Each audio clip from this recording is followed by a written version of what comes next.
नमस्कार, मैं हूं राजीव। भारतीय अर्थव्यवस्था अनलॉक हो रही है और अनिश्चितताओं के बीच बाजार ने एक अच्छी वापसी की है। इन अनिश्चितताओं के बीच अनलॉक होने की वजह से बाजार में यह चिंता भी बढ़ी है कि कहीं कोरोना तेजी से फैलेगा तो नहीं, और साथ ही हम इस पूरे माहौल में एक निवेशक के नज़रिए से सोचें तो निवेश रणनीति आज की तारीख में बेहतर क्या होगी। अगर इन अनिश्चितताओं को ध्यान में रखें, बाजार की चाल को ध्यान में रखें, तो इन सब के बीच में एक निवेशक को अपने बड़े वित्तीय लक्ष्यों का ध्यान इस समय कैसे रखना चाहिए, इन सब मुद्दों पर आइए बात करते हैं यूटीआई म्यूचुअल फंड की एग्जीक्यूटिव वाइस प्रेसिडेंट और फंड मैनेजर स्वाति कुलकर्णी से। स्वाति जी, स्वागत है आपका। अब जिस तरह की अनिश्चितताएं रही हैं बाजार में वो सबके सामने हैं, लेकिन बाजार ने इन्हीं सब के बीच में एक जोरदार चाल निचले स्तर से भी दिखाई है। तो इस समय आपकी नज़र में बेहतर निवेश रणनीति क्या है, और क्या आपको लगता है कि अनलॉक की प्रक्रिया शुरू होने से जो अर्थव्यवस्था के सामने अनिश्चितताएं थी वो पहले से कम हुई हैं? धन्यवाद राजीव। आपका जो प्रश्न है उसमें अनिश्चितता ये वर्ड आपने यूज किया है। मुझे लगता है कि अनिश्चितता ये ऐसे माहौल में बनी रहेगी क्योंकि जो हम देख रहे हैं कि धीरे धीरे ओपन हो रहा है mission, open again begin again is what we termed it. तो जहां जहां वो ओपन हो रहा है वहां पे हम देख रहे हैं कि थोड़ा सा इन्फेक्शंस की वापस बात भी हो रही है। तो मेरे ख्याल से ये जो अनिश्चितता है वो और कायम रहेगी कई दिनों तक, ऐसे लगता है। जब तक ये कोविड के बारे में कोई दवाई नहीं निकलती है तब तक अनिश्चितता तो रहेगी, लेकिन उसका मतलब ये नहीं कि हम अपने फाइनेंशियल गोल्स से भाग सकते हैं या फाइनेंशियल गोल्स की चिंता नहीं है हमें। तो ऐसे समय में इक्विटी बाजार में, शेयर बाजार में या म्यूचुअल फंड के जरिए निवेश करते समय एक निवेशक की रणनीति क्या होनी चाहिए?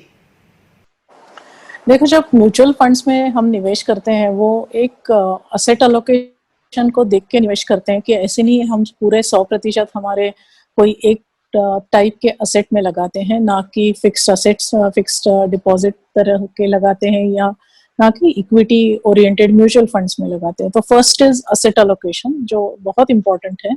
आपको जो आपके फाइनेंशियल गोल्स रहेंगे उसमें कई गोल्स शॉर्ट टर्म रहते हैं, कई सारे गोल्स लॉन्ग टर्म रहते हैं। तो शॉर्ट टर्म गोल्स के लिए आपको लिक्विड फंड्स में या फिक्स डिपॉजिट में रखना तो जरूरी है, लेकिन मेरे ख्याल से अगर आप इक्विटी म्यूचुअल फंड को सही तरह से देखते हो अपने लॉन्ग टर्म गोल्स के लिए और कैपिटल एप्रिसिएशन के लिए, तो ऐसे माहौल में जब अनिश्चितता बढ़ती है तभी मार्केट से डर के भागना उचित नहीं है, मैं समझती हूँ। और ये जो मेरी समझ आई है वो मेरे ख्याल से पिछले 25 साल के एक्सपीरियंस से आई है, ना कि मैं म्यूचुअल फंड की मैनेजर हूँ करके ये आपको बता रही हूँ। क्योंकि कई सारे ऐसे बदलाव आए थे, इकोनॉमिक शॉक्स आए थे, जिसमें हमने देखा है कि इन्वेस्टर को बहुत डर लगता है कि मेरी इन्वेस्टमेंट और नीचे चली जा सकती है क्या, या फिर और अगर यहाँ से ग्रोथ नहीं आई तो क्या। तो ये सब जो आई थिंक जो प्रश्न आते हैं वो हमें असेट एलोकेशन के माध्यम से सॉल्व करने पड़ेंगे कि आपकी ऐसी कौन सी कितना पोर्शन है आपकी इन्वेस्टमेंट का जो ये रिस्क ले सकता है। और वो मेरे ख्याल से ऐसे अनिश्चितता में आपको अपॉर्चुनिटी ढूंढनी चाहिए कि कहीं पे हम और इसमें ऐड कर सकते हैं क्या नहीं। तो ये एक रहना चाहिए, मेरा सुझाव है, ये एक तरीका रहना चाहिए। और जब हम इक्विटी को देखते हैं तभी 1-2 साल के अगर खराब नतीजे से एक्चुअली इक्विटी का जो वैल्यू है लॉन्ग टर्म वो डिस्टर्ब नहीं होता है, क्योंकि इक्विटी का वैल्यू ये अगले अनेक सालों के कंपनी के जो कैश फ्लोज है उसके ऊपर निर्भर रहता है। जी, आपने कहा कि लंबे अवधि में सब चीज़ें ठीक हो जाती हैं, और ये बात सही है अगर हम पिछला रिकॉर्ड देखें तो। लेकिन अब अभी हमने देखा कि ठीक है 7,500 तक निफ्टी चला गया था, वहाँ से अब लगभग 11,000 के स्तर पर निफ्टी नज़र आ रहा है। लेकिन इन सब के बीच भी अगर एक निवेशक के नज़रिए से, म्यूचुअल फंड के निवेशक की नज़र से देखें तो वो ये देखता है कि जो उसका अपना फंड पोर्टफोलियो है उसमें 1 साल का रिटर्न अभी भी नेगेटिव है। अगर वो 3 साल 5 साल का रिटर्न देखे तो 3-5% के बीच में झूल रहा है, तो थोड़ी निराशा होती है उसे। ये उतार-चढ़ाव की जो बात कही आपने, तो बेसिकली हमने देखा कि फ़रवरी से मार्च तक ऑलमोस्ट आई थिंक 3-4 हफ्ते में मार्केट 30 से 40% गिर गया था, डिपेंडिंग ऑन कौन से स्टॉक्स आप देख रहे हो। तो वहाँ से वापस 30 से 40% रिकवरी आ गई। लेकिन पहले आप 100 से 60 हो गए और 60 से अगर आप वापस 30-40% भी आ जाते हो, तो वहाँ से 40% इज़ अगेन 36, सो अगेन 100 तक नहीं आते हो आप, 4-5% अभी भी आपके फ़रवरी से मार्केट के लेवल्स नीचे ही हैं। तो ये बात रही मैथमेटिकल, अब हम जो बोलते हैं उतार-चढ़ाव की। लेकिन अगर 5 साल के भी आप नतीजे देखोगे तो अच्छे-अच्छे फंड्स ने जो कार्य किया है वो भी 5-6-7% के बीच में ही है। तो ये बात सही है कि पिछले 5 सालों में रिटर्न्स नहीं है, लेकिन इक्विटी का खास करके आप अगर रिटर्न का तरीका देखोगे, तो वो एक हम बोलते हैं कि नॉन लीनियर है।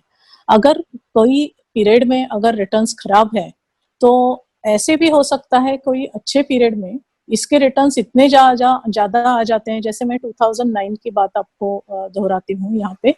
2009 मार्च तक नेगेटिव रिटर्न्स इतने थे कि अब 10 साल के इन्वेस्टमेंट में भी बहुत खराब नतीजा दिख रहा था। लेकिन 2009 के बाद जो रैली आई, ऑलमोस्ट 100% रिटर्न्स मिलके जो पीछे का जो भी पेन था, वो पूरा निकल गया। आज हम देखते हैं कि वो स्थिति है क्या? तो उसके लिए हमको देखना पड़ेगा कि वैल्यूएशन कहाँ पे है। तो मैं मानती हूँ कि वैल्यूएशन पे अगर आज देखोगे तो पीई टर्म्स में हम 2009 में जो लेवल पे थे और आज जो लेवल पे हैं उसमें काफ़ी हम ऊपर के लेवल पे हैं। तो वैल्यूएशन सपोर्ट 2009 के जैसा नहीं है। लेकिन प्राइस टू बुक मल्टीपल आज देखोगे तो वो एक हम जो एक तरीका मानते हैं वैल्यूएशन को देखने का, वो आज भी 2.5 टाइम्स, मतलब 2009 के लेवल से भले ऊपर है, लेकिन वो लेवल आज भी एक, मैं कहती हूँ कि एक रीजनेबल लेवल पे है। तो मैं नहीं मानती हूँ कि अभी लमसम लगाना चाहिए इक्विटी में, लेकिन आपको अगर आपके पास 7 से 10 साल तक या 5 से 10 साल तक यहाँ से इन्वेस्टमेंट करने का होराइजन है, तो आई थिंक इतना ये भागने जैसा, मार्केट से डरने जैसी तो बात नहीं लगती है। 6 महीने में हो सकता है और मार्केट करेक्ट हो, लेकिन आपको देखना है कि वो अगर करेक्ट हो रहा है तो मेरा इनफ इन्वेस्टमेंट इकट्ठा हो रहा है कि नहीं इक्विटी में। आई थिंक वो अप्रोच रखना बहुत ज़रूरी है, क्योंकि आप अगर 20, 30 या 40% लगा के बैठे हो, तो आपको मार्केट करेक्ट होने से 40 का 50% लगाने का मौका मिल रहा है। आपने जिक्र किया 2009 का, उससे पहले 2008 में हमने देखा था कि 2250 पर निफ्टी ने अपना एक बॉटम बनाया, तलहटी बनाई, और वहां से अगले 12 साल में यह लगभग 12,500 पर पहुंच गया, यानी 12 साल में 5 गुना हो गया। अभी 7,500 पर जो पैनिक बॉटम बना निफ्टी का मार्च में, क्या आपको लगता है कि इसी तरह से अगले 10 साल, 12 साल या 15 साल में फिर से निफ्टी कई गुना हो जाएगा, 4-5 गुना बढ़ जाएगा?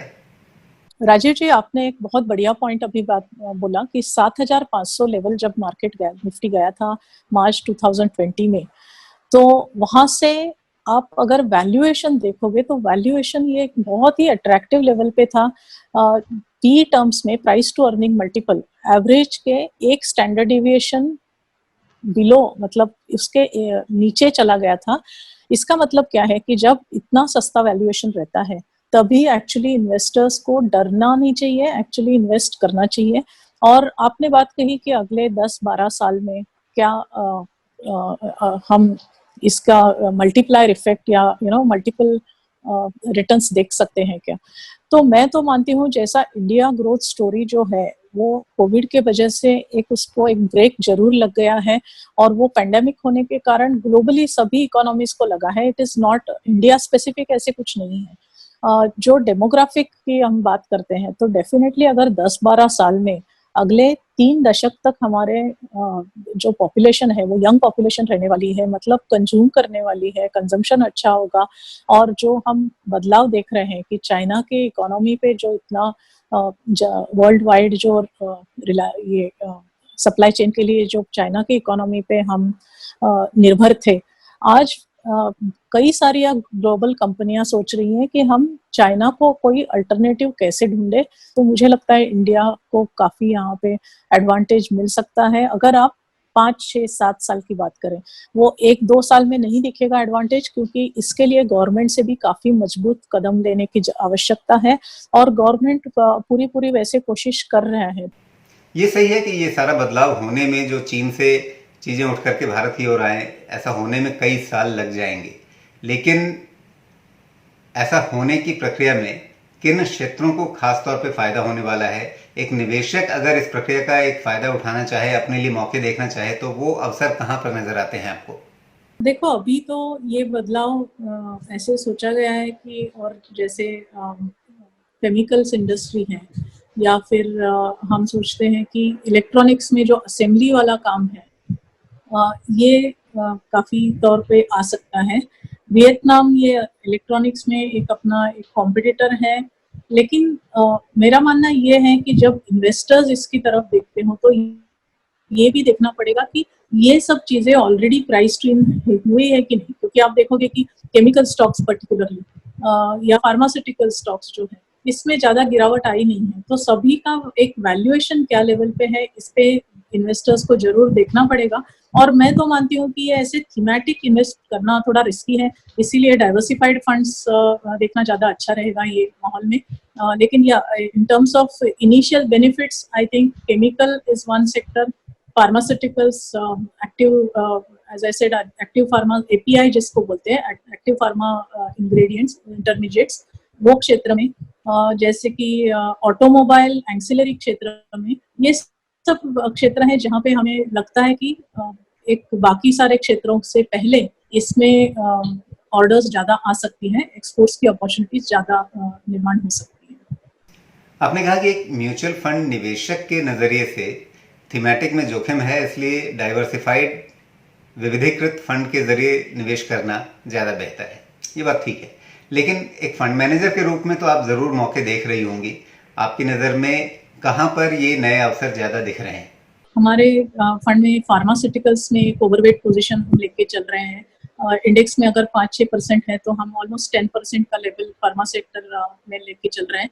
इसकी 2 रीजंस हैं कि आप अगर फार्मास्यूटिकल्स का मार्केट देखोगे, डोमेस्टिक मार्केट जो है वो क्रोनिक सेगमेंट, जिसे हम diabetes, heart related diseases, hypertension, ये मानते हैं, ये इसमें काफी एक स्टेडी से बढ़कर ग्रोथ आ रही है और बाकी एंटी इन्फेक्टिव्स में भी स्टेडी ग्रोथ है। तो डोमेस्टिक मार्केट में ये फार्मास्यूटिकल कंपनीज की अपॉर्चुनिटीज बरकरार हैं। और रही बात रेस्ट ऑफ द वर्ल्ड और यूएस मार्केट की, वहाँ पे पिछले 3-4 साल से हम देख रहे हैं कि ये कंपनीज पे एक प्राइसिंग प्रेशर है, ज्यादा कंपटीशन बढ़ गई है और उनके जो प्लांट्स हैं उसमें कई सारे ऑब्जर्वेशंस आने के कारण वो उनका जो एक रेमेडिएशन या रिपेयर वर्क चल रहा है। तो आगे चल के हमको लगता है कि दोनों मार्केट्स में एक आउटलुक उभरता नजर आ रहा है, डोमेस्टिक में और एक्सपोर्ट्स मार्केट्स में भी। और इनके जो नतीजे, रिटर्न्स रेशियोज वगैरह जो दब गए थे, प्रेशर पे आए थे, हमें लगता है कि आगे चल के ये सुधर सकते हैं। तो फार्मास्यूटिकल एक इम्पोर्टेंट सेक्टर है। दूसरा सेक्टर हम जिसमें ओवरवेट है अभी, तो वो एक टेलीकॉम है, जहाँ पे हम देख रहे हैं कि वर्क फ्रॉम होम के चलते काफी सारे डेटा यूज, हम काफी सारे कंपनीज डेटा यूज ज्यादा यूज कर रहे हैं। ऑफिस से डेटा कंजम्पशन कम तो हुआ है, लेकिन वैसे भी मेरे ख्याल से जो पेपर वर्क से काफी सारा हम देख रहे हैं कि डिजिटल वर्क काफी बढ़ गया है। तो इसके चलते हम देख रहे हैं कि data consumption is going up, और वैसे भी लोगों को एक डेटा यूज, घर में मूवीज देख रहे हैं बैठ के या एंटरटेनमेंट के द्वारा, तो जो एक स्ट्रीमिंग रिक्वायरमेंट है डेटा की कंटिन्यूस की, वो बढ़ गई है। तो telecom will be a sector which will be benefited. रही बात अभी नंबर ऑफ प्लेयर्स, कंसोलिडेशन भी वहां पे हो गया है, तो हमें लगता है कि प्राइसिंग पावर भी वहां पे आ जाएगी। टेलीकॉम में टैरिफ रेट्स रैशनलाइज हो रहे हैं, तो ये सब पॉजिटिव्स हैं। आईटी अनदर सेक्टर जहां पे हम ओवरवेट हैं, वहां पे एक्चुअली बैलेंस शीट्स तो मजबूत है काफी, और कैश फ्लो जनरेशन काफी इनका अच्छा रहा है, डिविडेंड डिस्ट्रीब्यूशन काफी रेगुलर है।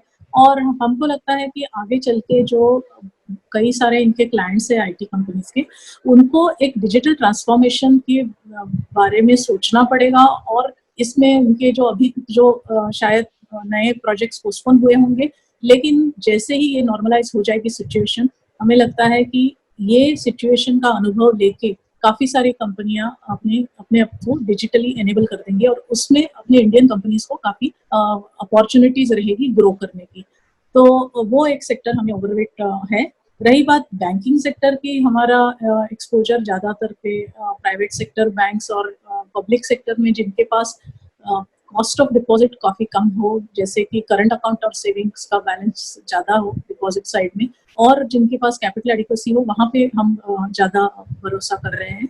और ऑटोमोबाइल ये ऐसा क्षेत्र है जहाँ पे हमको लगता है कि जो पिछले 2-3 साल के हमने जो इसमें कष्ट देखे हैं सेक्टर में, एनबीएफसी के स्लो डाउन के चलते और इंश्योरेंस कंपल्सरी करने के बाद और BS4 से BS6 शिफ्ट होने के बाद जो कॉस्ट ऑफ ओनरशिप बढ़ गया है, वहाँ से हम देखते हैं कि ऑटोमोबाइल स्टॉक्स भी काफ़ी करेक्ट हुए थे, और वहाँ पे भी हमको लगता है कि ये एक क्षेत्र लंबे समय के लिए अभी अट्रैक्टिव लग रहा है, और वो क्षेत्र में हम धीरे-धीरे अपना आपने अपॉर्चुनिटीज़ की बात की, तो हम ये क्षेत्र में जब भी अपॉर्चुनिटीज़ मिलती है, हम इसमें ऐड कर रहे हैं। तो ये जो क्षेत्र आपने गिनाए, क्या इनमें बाजार में अभी जो हाल में उठापटक हुई उस दौरान आपने इन क्षेत्रों में अपना निवेश बढ़ाया है, मास्टर शेयर फंड में या एमएनसी फंड में? आगे क्या इनमें और निवेश बढ़ाने की आप सोच रही हैं? हमने एक्चुअली मार्च के महीने में इसमें ऑलरेडी फार्मास्यूटिकल्स में थोड़ा इंक्रीज किया था, और आईटी में तो वैसे भी हमारा कोरवेट पोजीशन पहले से भी रहा है, और मुझे लगता है कि ये जो माहौल है उसमें हमको बॉटम अप अपॉर्चुनिटीज भी काफ़ी मिल रही है। जैसे आपने एमएनसी फंड का जिक्र किया, वहाँ पे हमने थोड़ा बहुत exposure non lending financial institutions में बढ़ा दिया है, और मैं मानती हूँ कि जैसे अपॉर्चुनिटीज मिलेगी ये क्षेत्र में, तो मेरा मानना है कि हमारी जो फोकस रहेगा, तो ये क्षेत्र में अगर कहाँ करेक्शन ज़्यादा नज़र आ रहा है, तो हमें जो स्टॉक्स अच्छे लगते हैं बेस्ड ऑन उनके रिटर्न प्रोफाइल और उनके जो ओवरऑल वैल्यूएशन है, तो वहाँ कैश फ्लो जनरेशन अगर वहाँ पे ठीक ठाक होगा ये कंपनीज में, हम जरूर हमारा ध्यान रहेगा, और अपॉर्चुनिटीज मिलेगी तो आगे चल के भी हम ये क्षेत्र में इन्वेस्ट करना चाहेंगे। इस समय किन क्षेत्रों में आपने अपना निवेश कम किया है, घटाया है? जहाँ से कम किए हैं वो सेक्टर्स इंडस्ट्रियल मैन्युफैक्चरिंग, जो कैपेक्स लिंक्ड हमारे पास कुछ इन्वेस्टमेंट्स थी, या मेटल्स में जहाँ पे हमको लग रहा है कि बैलेंस शीट्स ज़्यादा खराब है जिस स्टॉक्स की, जहाँ पे डेट ज़्यादा है, वो वहाँ से हमने अपनी पोजीशंस कट करके ये क्षेत्र में लगाई है। और इंडस्ट्रियल मैन्युफैक्चरिंग जो है कैपेक्स से लिंक है, जहाँ पे हम अभी ऐसा सोच रहे हैं कि प्राइवेट कैपेक्स जो मल्टीप्लायर इफेक्ट लेके आता है अपने कोई भी देश में, तो वो प्राइवेट कैपेक्स अब डिले हुए नजर आ रहा है, और तो इसीलिए जो प्राइवेट कैपेक्स रिलेटेड जो हमारे एक्सपोजर्स थे, खास करके एमएनसी फंड में, वहाँ पे हमने प्रॉफिट बुक करके ये नॉन लेंडिंग फाइनेंशियल इंस्टीट्यूशंस और फार्मास्यूटिकल्स ऐसे नाम ऐड